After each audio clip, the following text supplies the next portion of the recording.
Let's stop playing games. You've seen the photos, you've seen the structure. The Paul VI audience hall in the Vatican is a damn snake. I'm not talking symbolism or poetic metaphors. I'm talking literal architectural design. The building looks like a reptile from the outside. From the inside, it's even worse. You've got two windows shaped like eyes, a stage that curves like a serpent's mouth, the ceiling scales. If you need someone to explain that away as a coincidence, you're already too far gone. Now here's where it gets worse. At the front of the hall where you'd expect a cross, a holy altar, something sacred, you've got this disgusting monstrosity called the Resurrection by Pericles Fazzini. It's supposed to represent Christ emerging from the ashes of nuclear chaos, but don't insult your own intelligence. Look at it. It's not Christ, it's a twisted, demonic figure bursting through hell, surrounded by tortured forms. The face is deformed. The posture isn't triumphant, it's threatening. If that's your idea of the Son of God, you've already swallowed the Vatican's programming. Ask yourself, why would the headquarters of the largest religious institution on earth design its primary hall of communication to resemble a snake's head? Why is the central sculpture horrifying instead of holy? Why are all their artistic expressions saturated in symbols of death, mutation, and reptilian design? Because it's not just about aesthetics. This is architecture as control, architecture as initiation. They don't build symbols for the sheep. They build them for each other, the ones who are in on it. They're speaking in plain sight, but only to those who know how to read it. Let's talk location. Beneath St. Peter's Basilica is the Vatican necropolis.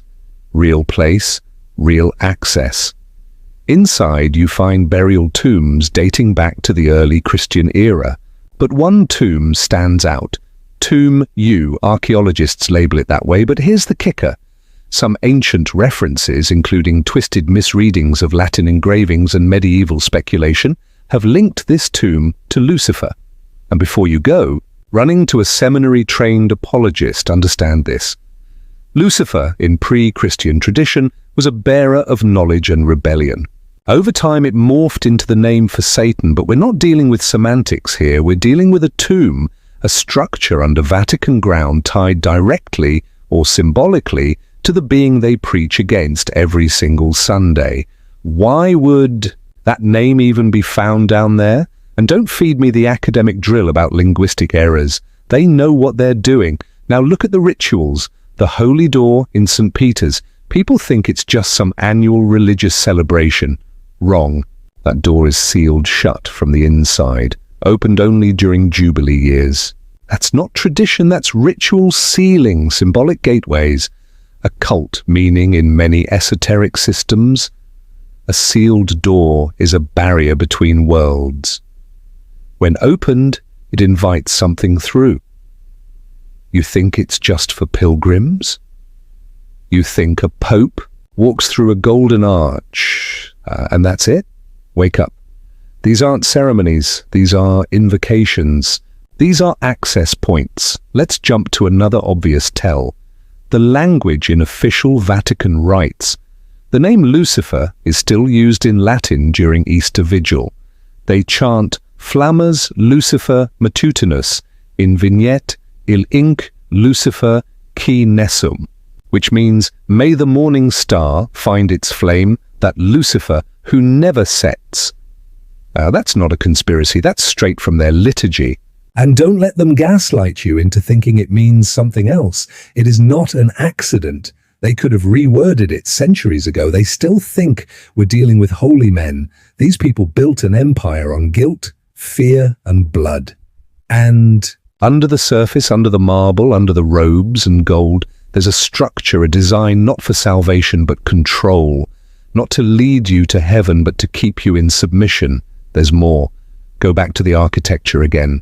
The Vatican Observatory, yes, they have one, is located in Castel Gandolfo, but the powerful telescope is operated in Arizona, USA. It's called Lucifer. I'm not making that up.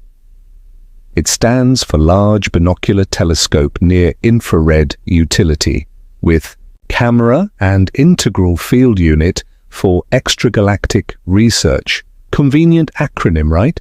And the Vatican uses it alongside Jesuit astronomers. Let that sink in. Why does a religious institution obsessed with sin and salvation have a stake in tracking deep space objects with a telescope named Lucifer? Because their God isn't your God, because you're not part of their inner circle, because the Vatican is a mask, because beneath the pomp and prayers, they're running an entirely different game. You've seen the throne room, you've seen the art, the reptilian architecture, the demonic sculptures, the chants invoking Lucifer, the doors that open once a generation, and you still think this is about God? They count on your ignorance. They bank on your faith being passive, blind, and terrified to question. They told you Lucifer was the enemy. Meanwhile, they built him a house, and not just any house, a temple, right in the heart of Rome, right under your nose. Let's stop pretending. The Vatican is just a religious institution. It's a geopolitical superpower with spiritual branding. It's not just the rituals or the buildings anymore. It's the hierarchy, the network, and the agenda. We're talking about a global intelligence operation hiding behind stained glass and Latin prayers. And at the very top of this structure sits a dark event almost no one wants to talk about publicly: the enthronement of Lucifer. This isn't internet rumor trash.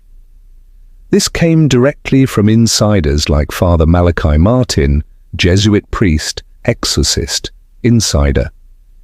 He served in the Vatican for years before exposing the rot within. He claimed the ritual happened in 2 locations, simultaneously inside the Vatican and somewhere in the US. Think about that. A coordinated ceremonial spiritual hijack across continents, not to bless the church, not to honor God, but to install Lucifer as the puppet master behind the curtain. You think that's outrageous? Go read his book Windswept House. It's fiction on the surface, but anyone with a brain can read between the lines. The names are altered, the events dramatized, but the architecture of power, the cultic networks, and the satanic infiltration, all real. All based on sources and events he couldn't name directly without being eliminated. Let's talk about infiltration. This wasn't a one-night event. The Vatican wasn't taken over in one ritual. This has been a generational process. It started decades ago, possibly centuries back, with key positions in the church being handed off to initiates, men loyal not to Christ but to an esoteric doctrine, a doctrine that reveres the serpent, worships knowledge over obedience, and sees Lucifer not as a fallen angel but as a liberator. We're not talking about the priests who run local churches or nuns teaching kids in schools. Most of them have no idea what's going on. They're pawns, useful, innocent. The real game is at the top. Cardinals, shadow bishops, secret orders, and financial syndicates tied directly to the Roman Curia. And when you look at the decisions they make, it all adds up. Covering up systemic abuse for decades, shuffling predators like chess pieces, laundering billions through Vatican bank channels, protecting war criminals, partnering with intelligence agencies. You think that's religion? That's mafia. Let's not forget the Vatican Bank, formerly called the Institute for the Works of Religion.